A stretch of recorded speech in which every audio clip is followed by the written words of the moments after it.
इसके पहले भी बता चुका हूँ कि हमारे यहाँ 14 अक्टूबर 1956 को एक बहुत बड़ी सांस्कृतिक क्रांति है, धार्मिक क्रांति है। और लाखों लोगों की उपस्थिति में डॉक्टर बाबा साहेब आम्बेडकर ने धर्म नहीं बल्कि धम्म ऐसे मीमांसा किया और बौद्ध धम्म लिया। और ये बौद्ध धम्म को लोगों के ध्यान में आना चाहिए, इसलिए उन्होंने 22 प्रतिज्ञाओं का सृजन किया। मूलतः हिंदू धर्म की जो कर्मकांड थे, जो देवी देवताओं के नाम पर व्यापार था, उसके नाम पर शोषण था, उसके खिलाफ की लड़ाई थी ये जो वर्ण व्यवस्था की। तो बाबा साहब ने उसको अपनी जनता के सामने बहुत सहज शब्दों में उनको मैसेज मिले कि बुद्ध धम्म यानी क्या। तो हमें हिंदू के जो जितने देवी देवता है उनको नकारना है, उनको घर के बाहर फेंक देना है, हमको इनको स्वीकार नहीं करना है। और ये क्लियर कट बोल के फिर बुद्ध के अष्टांग मार्ग की उन्होंने बात की, वो सब प्रतिज्ञाओं में। और कुछ नैतिक मूल्य बताए गए कि भी चोरी नहीं करेंगे, झूठ नहीं बोलेंगे, ये मूल्य भी बताए। अब ये मैं बता चुका था कि ये 40% लोगों ने उस वक्त कुछ आत्मसात किया होगा, मगर बाकी जनता में यह आत्मसात नहीं हो गया और 22 प्रतिज्ञाओं की तरफ दुर्लक्ष होता गया। क्योंकि आदमी एक समाज व्यवस्था में जो जीता है तो अनेक संस्कारों से ग्रसित रहता, तो दुर्लक्ष्य करना, हमारा जो मिडिल क्लास बड़ा होशियार होता है तो उसको तो शराब भी पीना है और इधर अच्छे नैतिक मूल्यों पर भाषण भी देना है। तो उन्होंने इन 22 प्रतिज्ञाओं के तरफ दुर्लक्ष्य करना शुरू कर दिया।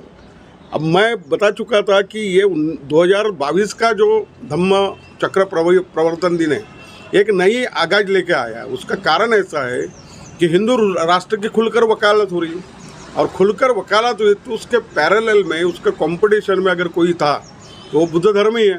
तो बुद्ध धर्म की ये प्रतिज्ञाएं सामने आने लगी और इसको लेने का सिलसिला जब दिल्ली में शुरू हो गया, हम देखते हैं कि आज जैसी पार्टी, यानी केजरीवाल के चरित्र का वर्णन कैसा करेंगे कि इसको अपॉर्चुनिस्ट पॉलिटिशियन बोलेंगे कि क्या बोलेंगे। एक जगह वो शिक्षा, स्वास्थ्य, बिजली, पानी, इसके ऊपर जोर देता है, वो लोगों का सही ढंग से मुहैया हो, कम दाम में मुहैया हो।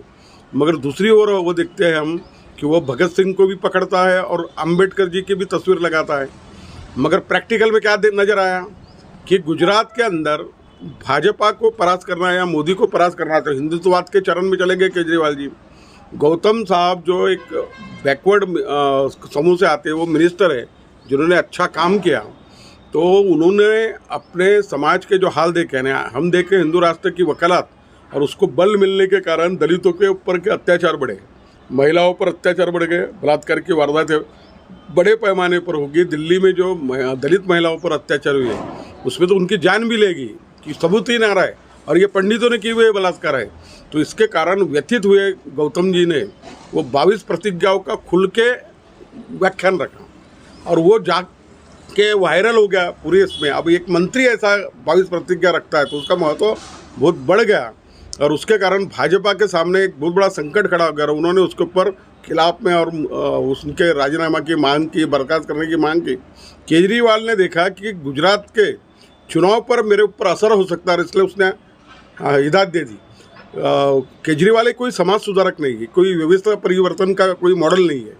ये प्रस्तावित व्यवस्था में मैं कैसा अच्छा हूँ इतना दिखाने वाला एक है, और इसलिए उसका दिखावापन वो सामने आ गया।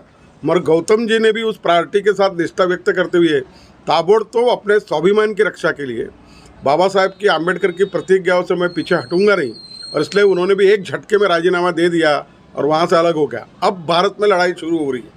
वो लड़ाई ये शुरू हो रही है कि यहाँ तुमने क्या मुस्लिम इस्लाम को ने क्या अपना शत्रु मानते हुए चले आ रहे थे, तो अब तुमने 22 प्रतिज्ञा पर ही आक्षेप ले लिया।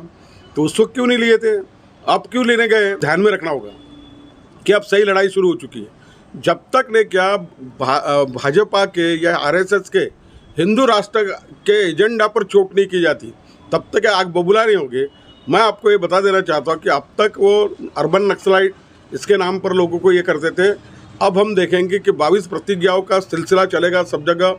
बौद्ध धर्म स्वीकार करना है नहीं क्या, तो 22 प्रतिज्ञा स्वीकार करना है, उसको आचरण में लाना है। तो ये अगर मुहिम चल गई तो ये फिर दलितों के बोलो या बौद्ध धर्मियों पर बोलो या उनके नेताओं पर उनके अटैक बढ़ेंगे, फासिज्म का दबाव बढ़ेगा, हुकुमशाही का दबाव बढ़ेगा, ऐसा नज़र आ रहा है। मुझे ऐसा लगता है कि मैं एज एक कम्युनिस्ट नेता होने के नाते मैं ये 22 प्रतिज्ञा के साथ हूँ। बौद्ध धर्मावलंबी ये जहाँ जहाँ धम्म चक्र प्रवर्तन के प्रोग्राम करेंगे हम उनके साथ रहेंगे और हम आरएसएस के जो विचारधारा है इस देश को वर्ण व्यवस्था में विभाजित करने वाली और इस देश को एक चालकानुवर्ती हुकुमशाही राष्ट्र बनाने के, हम उसके खिलाफ हम बौद्ध धर्मियों के साथ उनके साथ हम रहेंगे, ये मैं ऐलान करना चाहता हूँ।